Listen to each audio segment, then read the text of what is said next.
ইরানে যুক্তরাষ্ট্র ও ইসরায়েলের যৌথ হামলায় একের পর এক শীর্ষ কর্মকর্তার মৃত্যুর খবর সামনে আসছে। দেশটির গণমাধ্যমের তথ্য অনুযায়ী সর্বোচ্চ নেতা আয়াতুল্লাহ আলী খামেনির পাশাপাশি তার মেয়ে, জামাতা ও নাতিও নিহত হয়েছেন।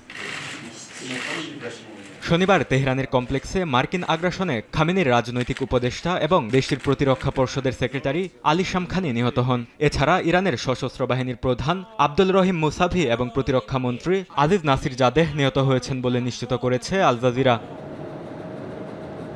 এছাড়াও যৌথ হামলায় সামরিক বাহিনীর অভিজাত শাখা ইসলামী রেভুলেশনারি গার্ড কার্পস বা আইআরজিসির শীর্ষ কমান্ডার জেনারেল মোহাম্মদ পাকপরও নিহত হয়েছেন। এক প্রতিবেদনে ইরান জানায়, ইসরায়েল ও যুক্তরাষ্ট্রের হামলায় আরও বেশ কয়েকজন কমান্ডার মারা গেছেন। সর্বোচ্চ নেতা ও শীর্ষ কমান্ডারদের পাশাপাশি বহু বেসামরিক মানুষও হতাহত হয়েছেন। ইরানের দক্ষিণাঞ্চলীয় মিনাব শহরে মেয়েদের স্কুলে ভয়াবহ হামলায় শতাধিক নিহতের খবর দিয়েছে দেশটির গণমাধ্যম।